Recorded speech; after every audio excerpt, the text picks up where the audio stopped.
성경 봉독 시간입니다. 시편 88편입니다. 구약 866쪽에 있습니다. 시편 88편 1절로 9절까지 함께 교독하시겠습니다. 제가 1절을 먼저 읽겠습니다. 여호와 내 구원의 하나님이여, 내가 주야로 주 앞에서 부르짖었사오니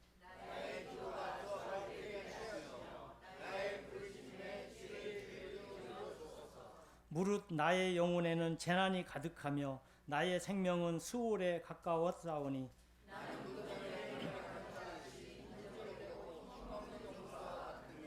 죽은 자 중에 던져진 바 되었으며 죽임을 당하여 무덤에 누운 자 같으니이다. 주께서 그들을 다시 기억하지 아니하시니 그들은 주의 손에서 끊어진 자니이다.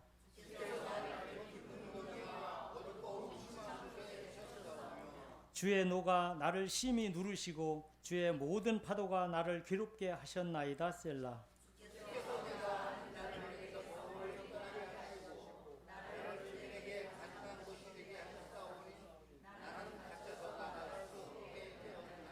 함께 봉독하시겠습니다. 곤란으로 말미암아 내 눈이 새하였나이다. 여호와여, 내가 매일 주를 부르며 주를 향하여 나의 두 손을 들었나이다. 아멘. 연합 찬양대의 찬양을 들으면서 드는 생각이 두 가지가 있었습니다.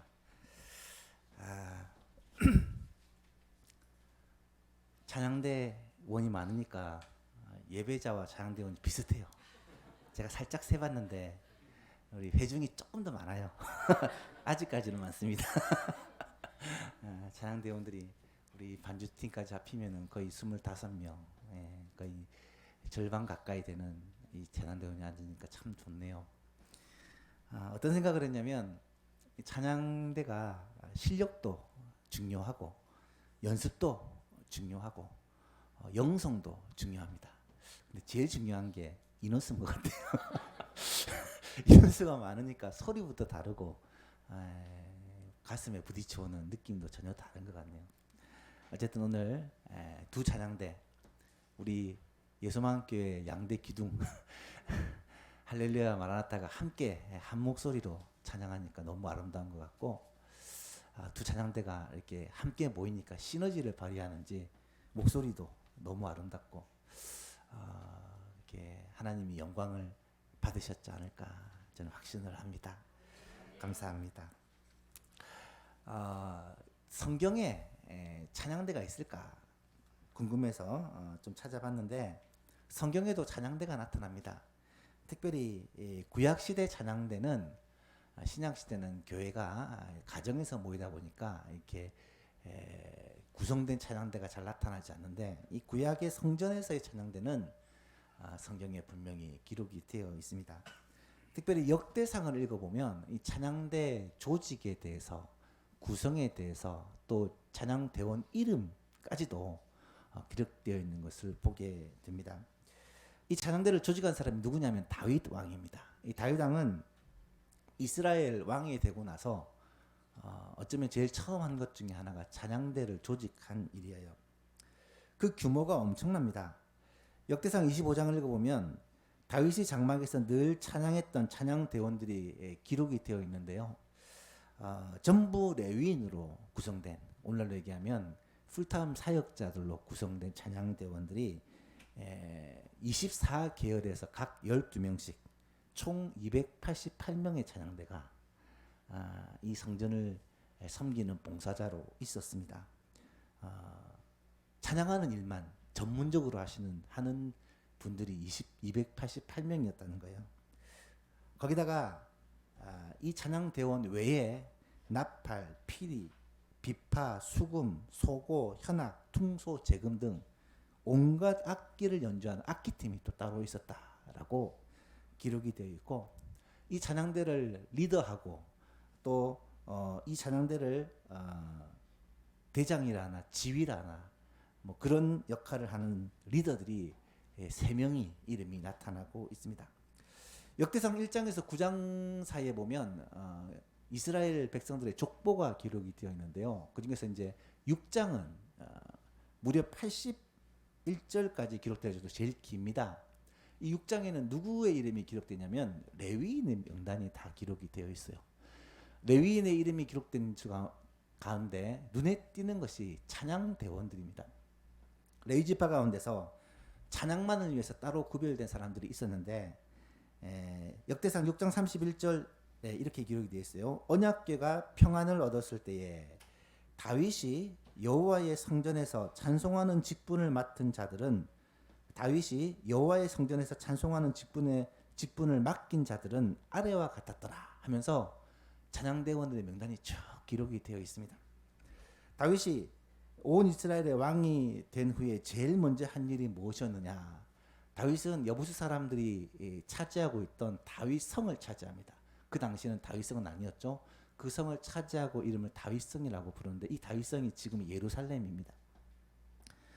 그 예루살렘에서 다윗은 통치를 시작합니다. 이제 다윗 이전에 사울 왕은 기브온에서 이제 통치를 했고 이제 이 다윗이 예루살렘을 차지하고 그곳에서 통치를 시작하는데 제일 먼저 다윗 성을 차지하고 뭘 했냐면 다윗 성으로 여호와의 궤를 옮겨오는 일을 합니다. 당시 여호와의 궤는 어디에 있었을까요? 사무엘 상을 읽어보면 여호와의 궤가 블레셋으로 넘어가죠. 전쟁 때 블레셋을 무찌르기 위해서 이 여호와의 궤를 가지고 나왔다 뺏깁니다. 이 블레셋의 여러 도시를 돌면서 가는 곳마다 여호와의 궤가 그 지역을 초토화로 만들고 질병을 일으키고 하나님의 재앙을 임하게 하고 어쩔 수 없이 다시 이스라엘로 돌려보내는데 벳세메스라는 곳으로 돌려보내게 돼요. 벳세메스 사람들이 이 궤를 들여다봅니다. 안에 뭐가 되는가 들여다보다가 70명이 죽임을 당하는 그런 일을 당합니다. 그리고 나서 이 궤가 산에 사는 아미나답의 집으로 거의 쫓겨나다시피 옮겨지게 됩니다. 사람들이 살지 않는 산에서 살고 있는 아미나답의 집에 이 궤가 20년 넘게 머물러 있었다라고 기록을 하고 있고요. 오랫동안 이곳에 있다가 다윗이 왕이 되고 나서 이 궤를 이제 하나님의 집으로 옮겨오기 위해 다윗 성으로 옮겨오기 위해 다윗이 굉장히 철저한 준비를 합니다. 사무엘하 6장에 보면 다윗이 이스라엘에서 뽑은 무리 3만 명을 다시 모으고 다윗이 왕이 되고 나서 온 이스라엘의 왕이 되고 나서 제일 처음 한 일이에요. 다윗이 일어나 자기와 함께 있는 모든 사람과 더불어 바알레 유다로 가서 거기서 하나님의 궤를 메어오려 하니 그 궤는 그룹들 사이에 자정하신 만군의 여호와의 이름으로 불리는 것이라. 그들이 하나님의 궤를 새 수레에 싣고 산에 있는 아미나답의 집에서 나오는데 아미나답의 아들 우사와 아요가 그 새 수레를 보니라. 하나님의 궤를 아미나답의 집에서 내어올 때 새로 수레를 만들어 가지고 거기다가 이 궤를 싣고 그 아미나답의 아들 우사와 아요가 이 수레를 몰고 내려오기 시작한 거예요. 그러다가 수레가 흔들리면서 여호와의 궤가 넘어지려고 하니까 우사가 수레를 붙들죠. 어떻게 됐습니까? 죽임을 당합니다. 베레스 우사. 참 비통한 죽음을 당하고 나서 여호와의 궤를 모셔오기를 포기를 하고 이 궤를 오벳 에돔이라는 사람 집에 그냥 머물러 놓게 됩니다. 그런데 어떤 일이 벌어집니까? 이 오벳 에돔의 집에서 머무는 동안 하나님의 복이 이 오벳 에돔의 가정에 내린 거예요. 사무엘상 6장 11절 이하를 보니까 여호와의 궤가 가드 사람 오벳 에돔의 집에 석 달을 있었는데 여호와께서 오벳 에돔과 그의 온 집에 복을 주시니라. 어떤 사람이 다윗왕에게 이르되 여호와께서 하나님의 궤로 말미암아 오벳 에돔의 집과 그의 모든 소유에 복을 주셨다 한지라. 다윗이 이 소식을 듣고 가서 하나님의 궤를 기쁨으로 메고 오벳 에돔의 집에서 다윗성으로 올라갈세. 다윗은 오벳 에돔의 집에 하나님의 복이 임하는 것을 보고 또 궤가 수레에 끌고 와서는 안 되고 제사장들이 어깨에 메고 와야 된다는 것을 깨닫고 기쁨으로 궤를 메고 다윗 성으로 그렇게 올라오게 됩니다. 그랬더니 이 아무 문제가 없이 이 궤가 다윗 성에 입성을 하는 거예요. 그때 다윗이 그것을 보고 너무 기뻐서 바지가 내려가는 것도 모르고 춤을 추는 그 장면이 나타나고 있죠. 이때 하나님의 궤를 맞이하기 위한 그 환영대가 누구냐? 찬양대, 찬양대. 역대상 6장 31절 이하를 보면 여호와의 궤가 평안을 얻었을 때 다윗이 여호와의 성전에서 찬송하는 직분을 맡긴 자들은 아래와 같았더라. 솔로몬이 예루살렘에서 여호와의 성전을 세울 때까지 그들이 회막 앞에서 찬송하는 일을 하되 그 계열대로 직무를 행하였더라. 직무를 행하는 자와 그의 아들들은 이러하니 그앗의 아들 그앗의 자손 중에 헤만은 찬송하는 자라. 헤만의 형제 아삽은 헤만의 오른쪽에서 직무를 행하였으니 그의 형제 므라리 자손 중 그의 왼쪽에 직무를 행하는 자는 에단이라. 세 사람이 나와요. 헤만이라는 사람과 아삽이라는 사람과 에단. 헤만이라는 사람이 가운데서, 오른편에는 아삽, 왼편에는 에단. 이 세 명이 이 전체 찬양대의 지휘, 대장을 맡은 사람들이었다라는 것을 알 수가 있습니다. 레위의 아들이 세 명이에요. 게르손과 그앗과 므랄인데 그 중에 게르손의 자손 중에서는 아삽이라는 사람이, 그앗의 자손 중에서는 헤만이라는 사람이, 므랄의 자손 중에서는 에단이라는 사람이 찬양대를 이끄는 리더였다라는 것을 알 수가 있어요. 각 레위 지파, 레위 족속 중에 대표, 그 중에서 한 사람, 음악에 특별히 소질이 있고 하나님의 이 찬양대를 이끌어갈 그런 리더 3명을 중심으로 아까 말씀드렸던 288명의 그 찬양대원이 뽑혀서 찬양하는 일만을 위해서 헌신을 했고, 다윗의 집, 다윗의 장막에서 24시간 365일 동안 찬양하는 일을 그치지 않았다. 288명이 다 함께 찬양한 것은 아니고 어떤 사람이 또 찬양하다가 또 다른 팀이 찬양하고 이렇게 돌아가면서 계속해서 하나님을 찬양하는 집이 다윗의 장막이었다라는 것을 알 수가 있습니다. 아삽과 헤만과 에단, 이 찬양의 지도자들이 성경에 참 많이 나타납니다. 특별히 시편에 보면 이들이 지은 시편이 많이 있어요. 아삽이 지은 시편은 꽤 많습니다.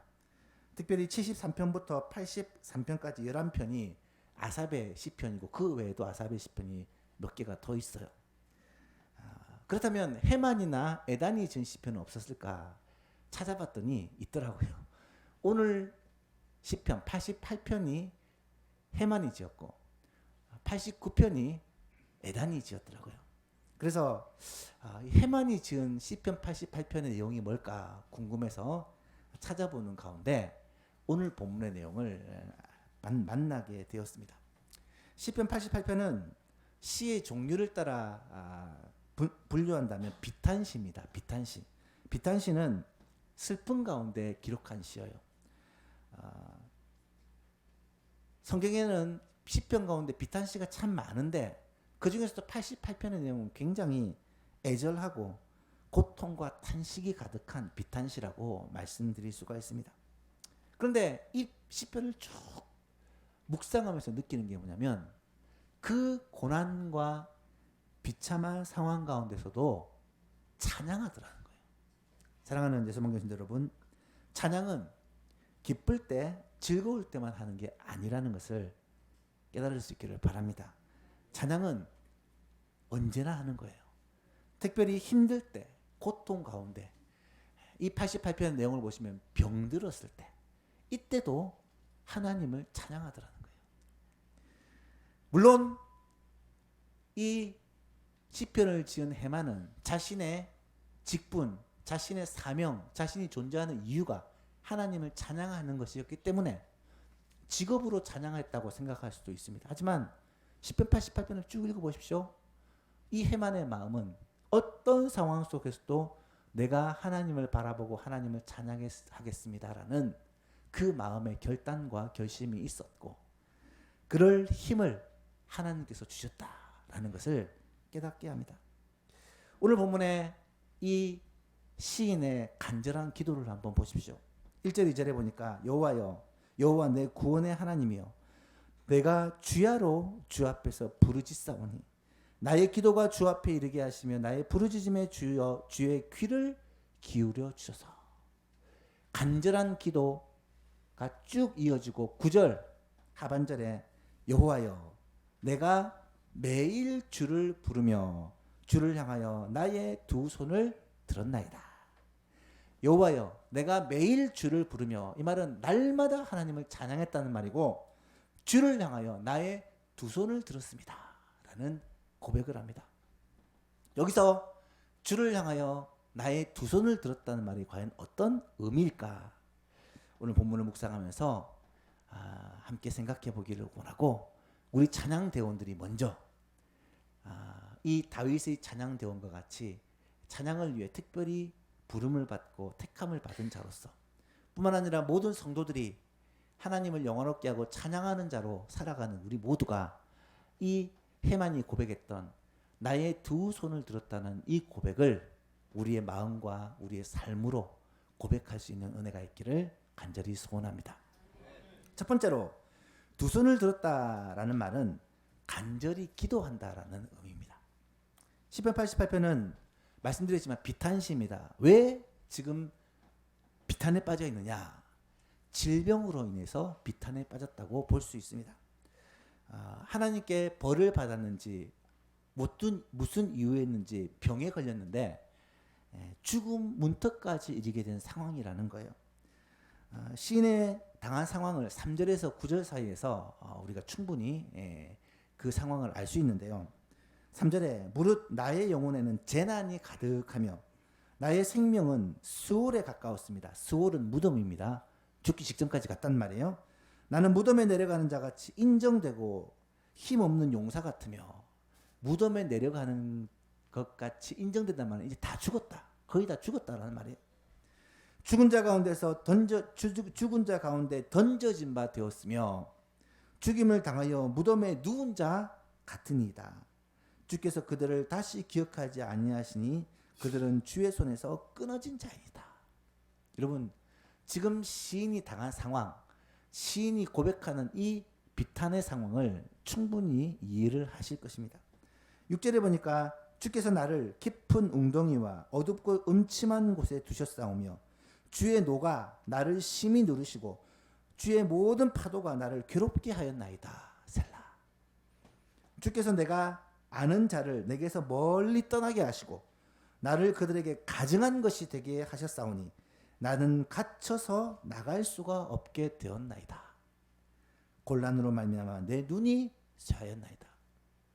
여러분, 지금 시인이 당한 상황을 이해하시겠습니까?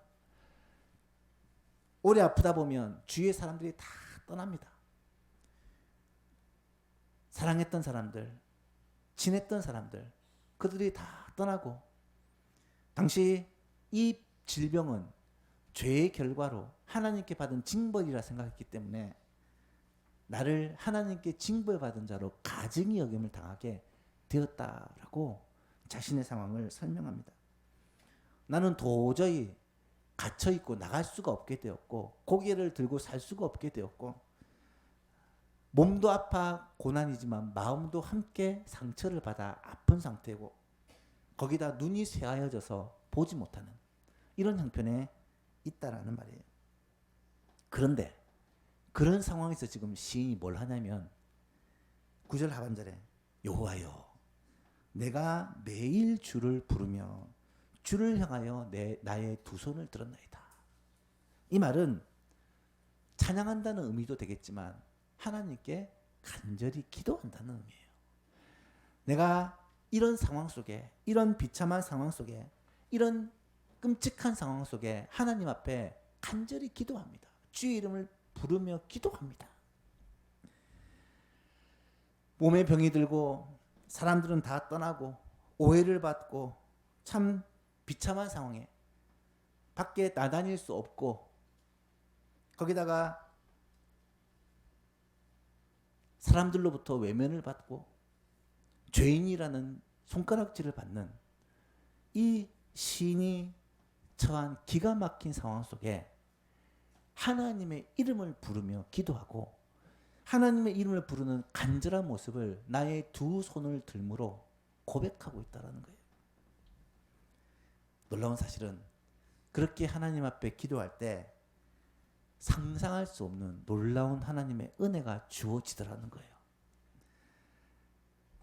구약 성경에 보시면 하나님 앞에 간절하게 두 손 들어 기도하는 백성의 기도를 하나님이 들어 응답하시는 장면들이 많이 나타납니다. 출애굽기 17장에 보면 아말렉이라는 민족과 이스라엘이 전쟁을 하는데 어떻게 그 전쟁에 나갑니까? 여호수아를 중심으로 군사를 보내어 전쟁을 하지만 그 전쟁의 성패는 군사들에게 달린 것이 아니라 모세가 기도할 때 그 기도하는 손에 달려있는 것을 여러분 기억하실 것입니다. 모세가 손을 높이 들어 기도하면 전쟁이 승리하고 팔이 아파서 팔을 내리면 전쟁이 패하고, 그래서 승리하기 위해서 어떻게 합니까? 모세가 돌을 취하여 앉고 옆에서 아론과 훌이 그 손을 받들어 하루 종일 내려오지 않게 붙들고 있으니까 전쟁이 결국 승리하잖아요. 손을 든다라는 건 뭘 말하겠습니까? 하나님께 기도한다는 말이죠. 하나님, 전쟁이 내게 속한 것이 아니라 하나님께 속한 것입니다. 하나님께서 하나님의 백성을 붙들어 주시고 하나님의 백성을 함께 하사 승리케 하여 달라고 그렇게 기도했더니 하나님께서 그 전쟁을 승리하게 하시고 여호와 니시, 여호와는 나의 깃발, 여호와는 나의 승리라고 고백하게 하셨다는 거예요. 우리가 기도하다 보면 우리의 싸움에 승리를 주시고, 우리가 기도하는 가운데 질병의 권세, 고난의 그 늪에서 벗어나게 하시고, 우리가 기도하는 가운데 낙심할 만한 상황, 좌절할 만한 상황이 변하여 하나님께서 우리에게 베풀어 주시는 은혜를 경험하는 능력이 되게 해주신다라는 사실을 우리는 알아야 합니다. 그것을 경험하고 그것을 간증하고 고백하는 것이 우리의 신앙생활인 것 같아요. 하나님은 기도하는 자들에게 복을 주십니다. 야고보, 주의 형제인 야고보는 이렇게 고백을 하죠. 너희 중에 고난당하는 자가 있느냐? 그는 기도할 것이요. 즐거워하는 자가 있느냐? 그는 찬송할지니라. 너희 중에 병든 자가 있느냐? 그는 교회의 장로들을 청할 것이요. 그들은 주의 이름으로 기름을 바르며 그를 위해서 기도할지니라. 믿음의 기도는 병든 자를 구원하리니 주께서 그를 일으키시리라. 혹시 죄를 범하였을지라도 사심을 받으리라. 그러므로 너희 죄를 서로 고백하며 병 낫기를 위하여 서로 기도하라. 의인의 간구는 역사하는 힘이 큼이니라.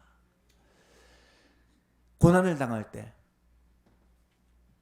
질병 가운데 고통당할 때 우리가 두 손 들어 하나님 앞에 기도함으로 말미암아 하나님께서 우리를 고치시고 치유하시고 회복시키시고 우리의 삶에 은혜를 베풀어 주시는 주의 놀라운 그 은혜를 체험하고 간증할 수 있는 예소망 가족들 다 될 수 있기를 바라고, 우리 예소망의 환우들, 고통당하는 성도들, 어려운 가운데 있는 성도들을 위해 우리가 두 손 들어 간절히 하나님께 기도함으로 하나님의 응답을 받고 놀라운 은혜를 체험하는 예소망 가족들이 될 수 있기를 간절히 바랍니다. 두 손을 들었다는 말은 하나님께 간절히 기도한다는 말인 동시에 두 번째로 하나님께 완전히 항복을 한다는 의미예요. 항복합니다. 여러분, 제일 먼저 한 게 뭐예요? 손 들어 움직이면 쏜다. 항복. 손을 딱 들면 이제 항복의 표시로 쏘지 않잖아요. 하나님 앞에 항복이라는 표현이 두 손을 든다는 의미라고 합니다. 이스라엘 백성들이 하나님의 말씀에 순종하고 살 때는 하나님께 복을 받고 살았지만 하나님 말씀에 불순종하고 살 때는 항상 하나님의 심판과 저주가 임했던 그런 역사를 우리는 잘 알고 있습니다. 단순한 논리지만 우리의 삶에도 비슷한 것 같아요. 우리 삶이 하나님의 말씀대로 따라 살면 하나님의 복이 임합니다. 이게 하나님의 원리거든요. 말씀에 벗어나 내 마음대로 살아가면 결국은 삶에 여러 가지 어려움이 있게 되고 결국은 하나님 앞으로 돌아오라는, 하나님께로 돌아오는 사인을 하나님이 보내게 돼요. 사람은 누구나 죄를 짓습니다. 한두 번 죄를 지으면 죄에 대한 두려움이 있지만 자꾸 죄를 지으면 죄에 대해 무감각해져요. 이게 참 무서운 거예요. 작은 죄를 소홀히 여기면 배짱이 생기고 더 큰 죄를 서슴없이 짓게 됩니다. 결국 하나님이 미워하시는 삶을 방향으로 자꾸 나아가게 되고 하나님의 심판, 하나님의 그 징계를 피할 수 없게 돼요.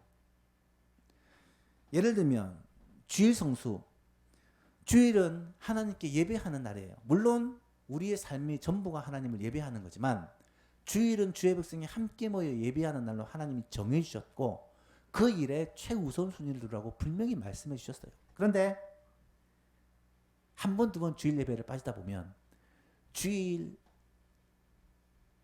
범하는 것을 쉽게 여겨버려요. 처음에 한 번 빠지는 것이 힘든데 자꾸 빠지다 보면 나중에 나가는 게 힘들어져요. 우리의 소망 가족들은 그래도 주일 성수에 최선을 다하고 있지만 이 주일을 쉽게 여기게 되면 나중에는 당연히 주일을 나의 날처럼, 주일이 아니라 나일로 그렇게 여기게 됩니다.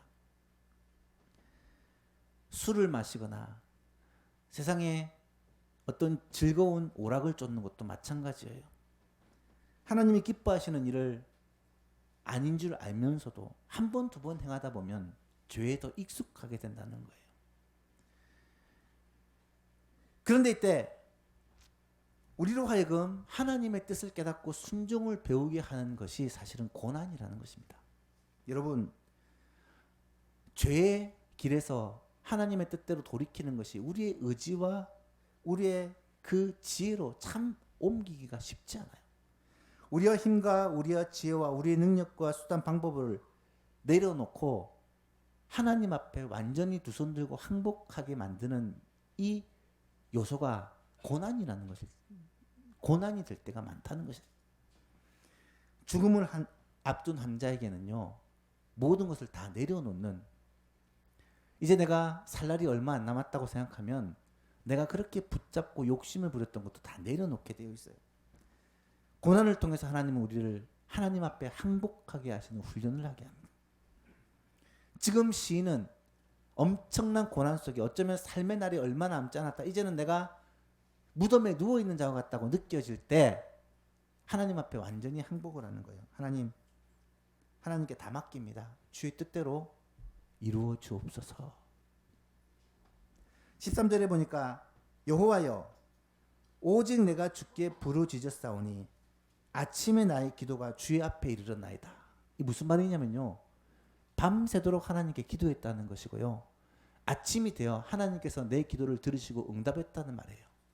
이 말은 고통 속에 밤에 잠을 이루지 못하고 그렇게 고통하며 기도하며 신음하는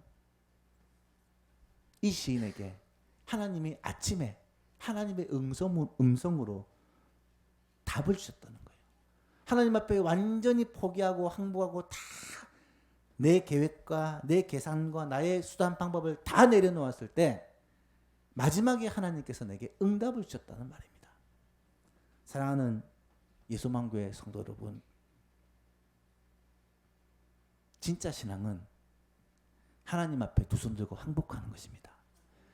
내 생각, 내 방법, 내 노력, 내 계획, 내 수단 방법, 내 의지가 아니라 하나님께 다 맡기고 두 손 드는 것, 빈손으로 주님 앞에 나가는 것, 이것이 하나님께서 비로소 우리 가운데 일하게 하시는 하나님의 역사의 출발이 되고, 그러므로 고난이 우리에게 유익이 되는 놀라운 은혜가 된다는 말이죠. 마지막 세 번째로 두 손을 들었다는 말은 한번 따라해 볼까요?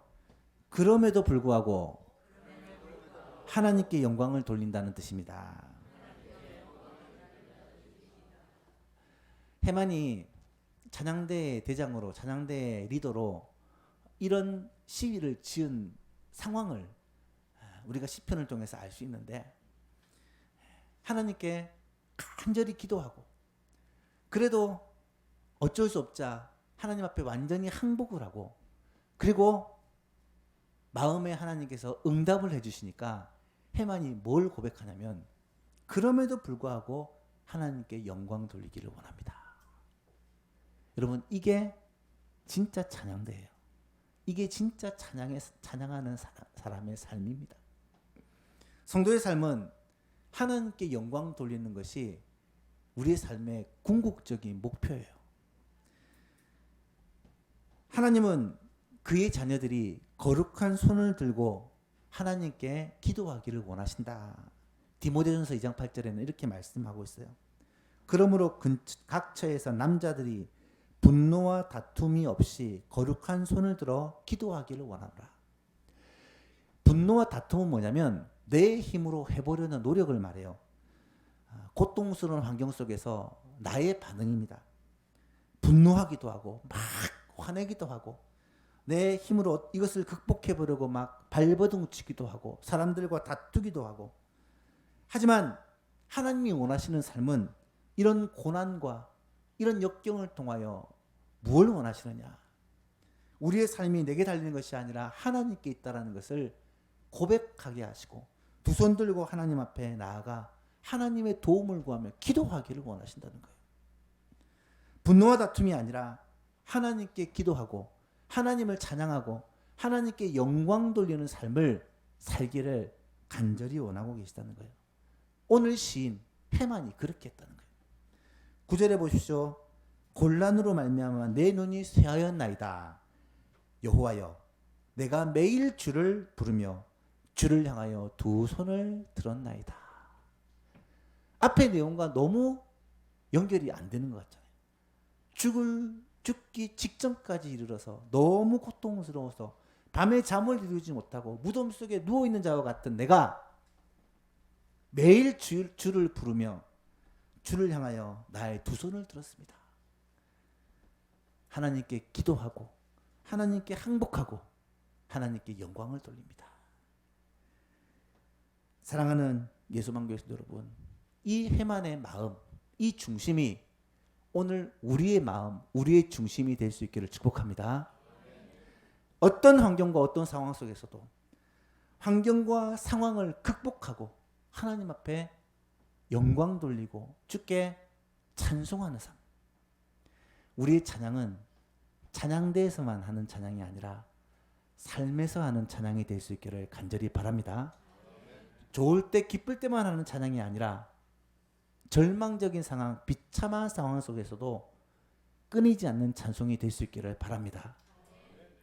우리의 삶에서 드려지는 이 찬양이 주께 거룩한 손을 들고 하나님께 영광 돌리고 하나님께 기도하고 하나님께 항복할 때에 우리의 이 모습을 하나님은 기쁘게 받으시고 반드시 우리의 기도에 응답하심으로 오늘 낮에 말씀을 살펴보았듯이 하나님께서 일하기 시작하시는, 하나님께서 우리의 삶에서 일하기 시작하시는 그 놀라운 은혜를 우리에게 허락해 주실 것입니다. 우리의 소망교회가 그런 교회가 되기를 원하고 우리 할렐루야 마라나타 찬양대가 그런 찬양대가 되기를 원하고 우리의 소망교회 모든 성도님들이 그런 성도님 될 수 있기를 주님의 이름으로 축복합니다. 주를 향해서 두 손을 든다는 것을 세 가지로 말씀드렸습니다. 간절히 기도한다는 의미고요. 하나님 앞에 항복한다는, 완전히 항복한다는 의미고 그럼에도 불구하고 하나님께 영광 돌린다는 의미입니다. 이 고백과 찬양이 우리 예수망 모든 성도들의 진정한 고백과 찬양이 되어서 하나님께 진정으로 영광 돌리는 우리 교회 될 수 있기를 주님의 이름으로 축복합니다.